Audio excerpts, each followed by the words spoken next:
Compagnie Pro-Eco présentée hier lundi à l'hôtel Le Plaza. Résultat sondage qui portait non baromètre économique et financier 29-24.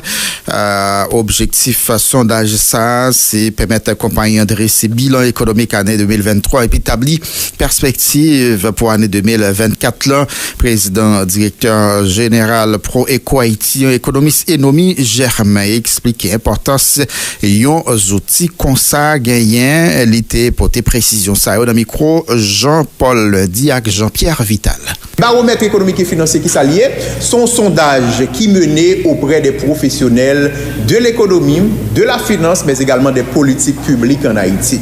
Objectif nous, c'est pour nous constituer des perspectives économiques pour l'année 2024 à partir de l'opinion ça yo. Deuxièmement, pour nous fournir aux décideurs des outils qui sont capables d'éclairer prise de décision yo. Et troisièmement, nous voulons participer au débat et à la diffusion d'informations économiques parce que nous sommes très fatigués chaque jour, nous relèvons des taux de charge, d'inflation, etc. Alors qu'il n'y a absolument aucune avancée dans le débat économique. Nous pensons qu'il faut faire ça justement et à travers le BEF 2024, c'est ça que nous proposons. Dans le travail ça justement, il y a des gens qui nous posent des questions. Ce sont les populations cibles. Population cible, c'est les professionnels de l'économie, les experts, les professionnels de l'économie, de la finance et des politiques publiques de manière générale. Moun sa yo, c'est des gens qui ont savoir, qui dépositaires d'un savoir sur l'économie en Haïti. Moun sa yo occupé ou bien été occupé de hautes fonctions dans l'administration publique haïtienne ou bien des organismes internationaux, ou bien c'est des académiques c'est-à-dire des professeurs d'université justement. Comme ça, nous avons touché environ 336 professionnels de l'économie en Haïti. Nous avons un taux de réponse de 32,44%, c'est-à-dire qu'il y a 109 qui entrent là-dedans. Maintenant, pour l'université, nous qui intéressés, nous avons des éléments méthodologiques très solides.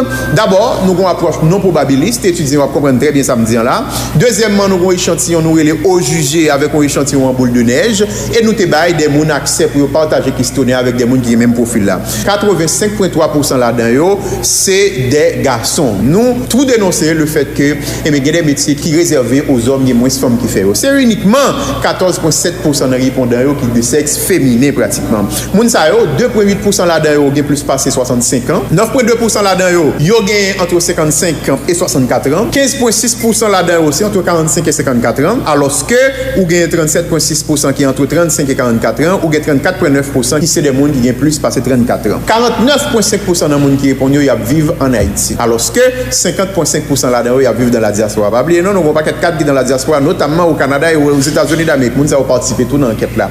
Moun sa a travaillé plusieurs côtés, dans l'administration publique haïtienne, dans l'administration publique à l'international, c'est-à-dire dans la diaspora. Il a travaillé dans l'université, il a travaillé plusieurs côtés pratiquement. Eh bien, qui résultat clé nous jeunes dans l'enquête ça, me dit nous ça c'est véritable nouvelle là, c'est que les professionnels de l'économie, de la finance, mais des politiques publiques, moun sa ont très pessimiste de manière générale par rapport à la situation pays en 2024. Il y a 78,7% dans yo qui très pessimiste dans sa pour la situation économique du pays en 2024. Moun sa yo dit pas quoi du tout à bonne amélioration de la situation économique en 2024. 78,7%. 82,6% des professionnels qui répondent à ce sondage là quoi que c'est insécurité avec incertitude politique qui a constitué un véritable obstacle à la croissance économique pays en 2024. Ou bien 75,2% là-dedans qui dit que yo croit que l'inflation a parti pour la plus belle en 2024. Ou bien 47,7% là-dedans qui croit que Goudlan a déprécié et la perte de valeur en 2024. Ou bien 85,3% dans moun sa yo qui dit que le gouvernement et pas élection qui est de bien important pour eux là. Je dis là c'est la question justement de la sécurité en quelque sorte.